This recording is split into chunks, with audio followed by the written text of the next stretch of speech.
Takže ahoj lidi, my name is KCZ a já vás vítám u dalšího vlogu na téma polovina školního roku. Doufám, že se vám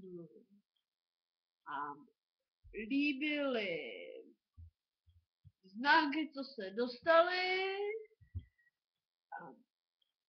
Hodně štěstí a co jsem ještě do toho vlogu řekl,